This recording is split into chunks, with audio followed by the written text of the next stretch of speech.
तो अभी जिस हिसाब से सोशल मीडिया पर या क्या सारा ही किया जा रहा है कि 150 क्रॉस होगा, तो इसमें कोई दो राय नहीं है कि मोदी जी अपने दोस्त अडानी और अंबानी को खुश करने के चक्कर में पेट्रोल डीजल 150 पार कर देंगे। नमस्कार आदाब नाज़रीन, आप देख रहे हैं इंडिया न्यूज़। मैं आपका होस्ट नूर आलम। अभी मैं हूं फिलहाल कमेटी असम्बली कंस्टिट्यूंसी के मानिडी सेल के प्रेसिडेंट इम्तियाज़ अहमद के साथ। आज आपको बता दें कि आज बाईपोल इलेक्शन जो हुआ था 30 अक्टूबर को, आज गिनती हुई जिसमें चारों के चारों सीट तृणमूल ने बहुत बड़े मार्जिन से जीता। खर्दा असम्बली में जो कैंडिडेट है सोमनदेव चट्टोपाध्याय, वो तकरीबन 9632 वोटों से उन्होंने फतेह हासिल की। इस सिलसिले में हम बात करने आए हैं इम्तियाज़ अहमद साहब से कि उनकी क्या राय है इस मुतल्लिक को लेकर। इम्तियाज़ साहब, इंडिया में खैर मकदम।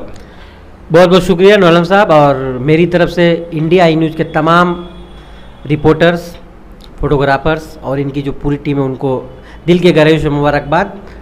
और आज जो रिजल्ट हुआ है इसमें कोई डाउट नहीं है कि ये इस बार ममता मैजिक चला है। ममता का एक वेब उठा हुआ है पूरे हिंदुस्तान में। इसकी छोटी सी मिसाल ये बंगाल है, जो आज 4 सीट पर अपना जलवा बिखेरते हुए आगे बढ़ रही हैं। लेकिन जिस तरह से आप लोगों को फतेह हासिल हुई, जितने मार्जिन से जीत हासिल हुई, क्या आप लोग की इतनी उम्मीद थी? देखिए, हम लोग एक जगह सिर्फ अनएक्सपेक्टेड किए हैं, वो है दीनहाटा।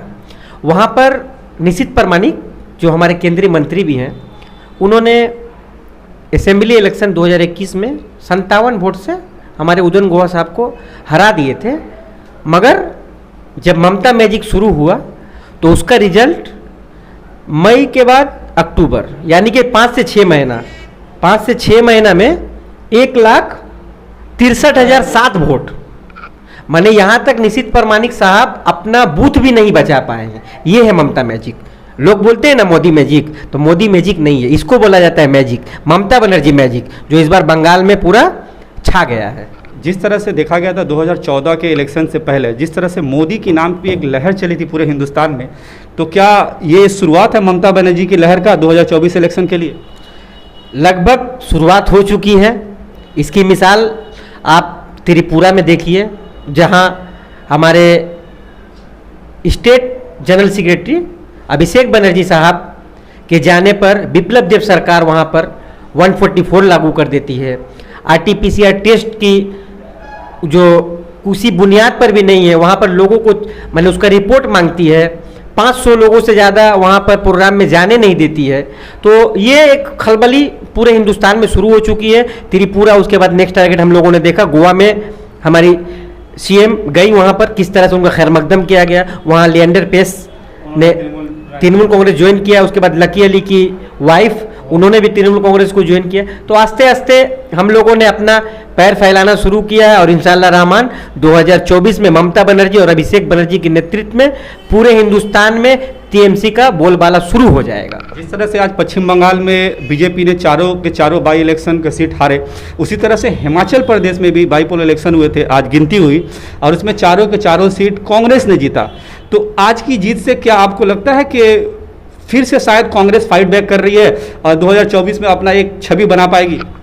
देखिए, कांग्रेस तो यहाँ पर हम लोग के मुखालफत में है, मगर ये जो हिमाचल का रिजल्ट आया, इससे कांग्रेस में थोड़ी सी ऑक्सीजन आ गई है।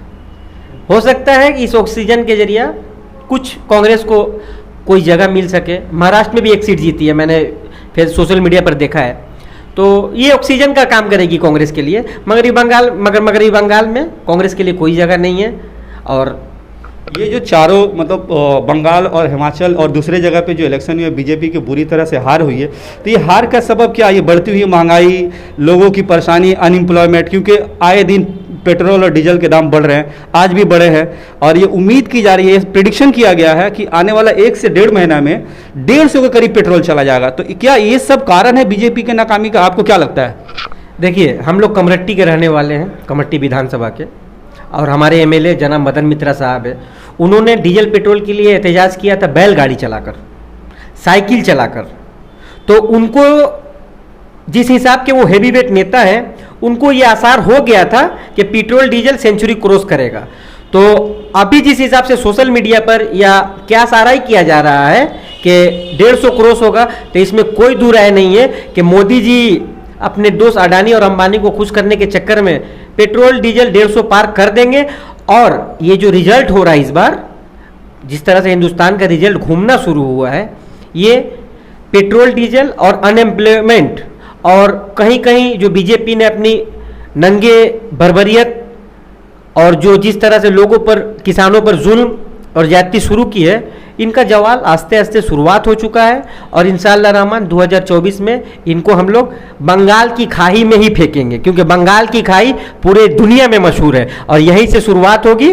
और इसकी शुरुआत इस बार बाई इलेक्शन से शुरू हुआ है और इसको हम लोग 2024 में ही ख़त्म करेंगे। एक सवाल आपका इलाके से, जैसे कि अभी और खबर आई थी कुछ दिनों पहले कि शायद जो म्युनिसिपल और कॉरपोरेशन के इलेक्शन है वो मार्च में होंगे, लेकिन दूसरी सूत्रों के हवाले से भी खबर मिल रही है कि शायद ये इलेक्शन दिसंबर के आखिर में हो।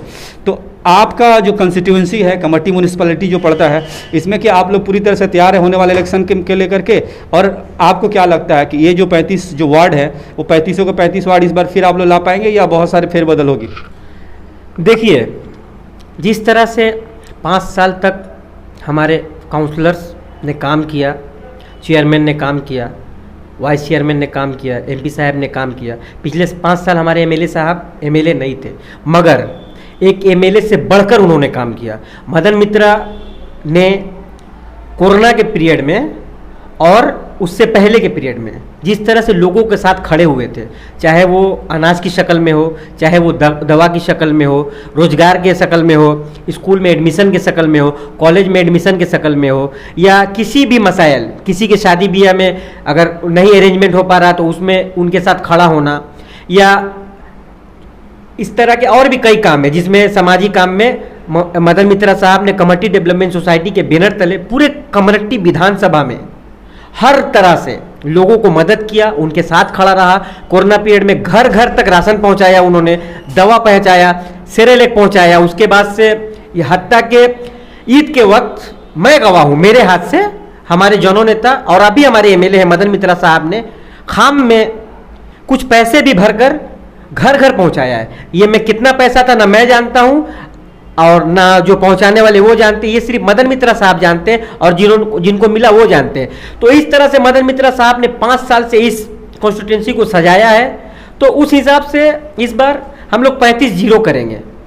35-0 करने का कारण है कि एमएलए ना रहते हुए भी मदन मित्रा साहब ने जिस तरह से डोर टू डोर लोगों के पास पहुंचा है, उन्होंने राशन के शक्ल में या जो भी शक्ल में, आप लोगों ने भी कई तो कवरेज किया है, इंडिया ई न्यूज़ ने भी किया है, एबीपी आनंद वगैरह सारे मीडिया ने उनको कवर किया था। उसके बाद से हम लोगों ने कम्युनिटी किचन शुरू किया था मदन मित्रा के नेतृत्व में। रमजान के टाइम में हम लोगों ने रमजान किचन की शुरुआत की थी। ये सब अनोखा चीज़ हुआ था कमरट्टी विधानसभा में। जैसा कि आप बोल रहे हैं कि हम लोग 35-0 करेंगे, लेकिन कुछ दिन पहले एक सीपीएम के नेता ने हमारे ही चैनल के माध्यम से कहा था कि हम लोग लगभग म्युनिसिपल में अपना बोर्ड बनाने के लिए तैयार है, बनाने वाले हैं। तो अब मैंने पूछा था कि मार्जिन क्या होगी, तो बोला हम लोग बनाएंगे। तो आपको क्या लगता है इस बात से, आप क्या बोलना चाहेंगे? सीपीएम का जहाँ तक सवाल है तो अब तो नहीं लग रहा है कि वापसी करेंगे, क्योंकि सीपीएम का इतिहास रहा है, एक बार उखड़ जाने के बाद फिर बैक करना मुश्किल है। और मेरे हिसाब से जादूगर तो हम लोग सब कुछ देखे हैं, तो जादूगर में तरह तरह के अजायब रखे हुए हैं, माने किसी का तलवार है, किसी का कुछ है। तो कुछ दिन के बाद इंशाल्लाह जब हम लोग अपने बच्चों को लेकर वहाँ जाएंगे तो वहाँ पर एक लाल झंडा रखा रहेगा। हमारे बच्चे पूछेंगे कि ये क्या है, तो हम लोग कहेंगे कि यही वही सीपीएम का झंडा है जिन्होंने 34 साल बंगाल को बर्बाद किया, जुल्म और ज्यादती की और बर्बरियत का नंगा नाच नाचा यहाँ पर, और उन्होंने पूरे बंगाल को तहस नहस कर दिया। उसी सीपीएम पार्टी का ये झंडा है। माने ये कुछ दिन के बाद देखिएगा इंडियन म्यूजियम में, सिर्फ म्यूजियम में रखने लायक रह गए और इनके पास ज़मीनी शक्ल में कुछ नहीं है। हमारा आखिरी सवाल, चूँकि आप माइनॉरिटी को रिप्रेजेंट करते हैं, तो आप अपने असेंबली कॉन्स्टिट्यूंसी में माइनॉरिटीज़ के लिए एजुकेशन के लिए और एम्प्लॉयमेंट के लिए आप क्या कर रहे हैं, उस बारे में थोड़ा सा बताएं। क्योंकि युवा रोजगार चाहता है और जो गरीब मीडियोकर फैमिली के जो लोग हैं अपने बच्चों को अच्छी तालीम देना चाहते हैं, तो इसके मुतालिक आप क्या कर रहे हैं? देखिए, एजुकेशन सिस्टम कोरोना के दौर में जो ऑनलाइन क्लासेस वगैरह हुआ है, इससे थोड़ा सा नुकसान हुआ है, क्योंकि रिजल्ट होने के बाद 75%, 85% 90%, 70%। इससे क्या हुआ है, लड़के अपने आप को साबित नहीं कर पाए हैं, बस रिजल्ट मिल गया है, वो पास कर गए हैं, प्रमोट हो गया है। और अनएम्प्लॉयमेंट का जहाँ तक बात है, तो आप हमारे जननेता मदन मित्रा का जो एक ऑफिशियल पेज है उसको थोड़ा सा देखिएगा। अभी कई दिनों से मदन मित्रा साहब उस पर अनाउंसमेंट कर रहे हैं अनएम्प्लॉयमेंट के लिए कि जिसके पास पासपोर्ट है वो रिन्यू करवा ले, अगर रिन्यूअल पासपोर्ट है तो ठीक है, अगर नहीं है तो रिन्यू करवा ले। और कारपेंटर, प्लम्बर और भी कई तरह का स्कोप आया है। हमारे जननेता मदन मित्रा साहब दुबई के किसी कंपनी से या गल्फ के किसी कंपनी से उनका टाई अप हुआ है। कमरट्टी विधानसभा के रहने वाले लोगों के लिए फ्री ऑफ कॉस्ट वहाँ पर एक कमरट्टी में एक कैंप लगेगा, वर्कशॉप होगा, वहाँ से हम लोग सेलेक्ट करके मदन मित्रा के नेतृत्व में लोगों को गल्फ कंट्री भेजने की कोशिश करेंगे। और मदन मित्रा साहब ने यह भी वादा किया है कि हमारे जो लोकल में कुछ अगर हो रहा है, किसी तरह की कोई वैकेंसी हो रही है, तो इंशाअल्लाह रहमान फर्स्ट प्रेफरेंस कमट्टी विधानसभा के लोगों को दिया जाएगा। सामने दिवाली है, छठ है, तमाम हमारे कमट्टी के वासी और पूरे हिंदुस्तान, बंगाल के वासी को हमारे माइनॉरिटी के तरफ से बहुत बहुत मुबारकबाद, और अपना त्यौहार अमन और शांति से मनाएं। हाई कोर्ट का जो, सुप्रीम कोर्ट का जो गाइडलाइन है उसको फॉलो करें, और ऐसा ना करें कि कोई नाजायज़ हालात पेश आए या किसी तरह का कोई नाखुशगवार वाकया पेश आ जाए। जिस तरह से गाइडलाइन हम लोगों को मिल रहा है उसको फॉलो करते हुए अपनी त्यौहार को खुशियों के साथ मनाएं और तमाम लोगों को अपने खुशी में शामिल करें। शुक्रिया।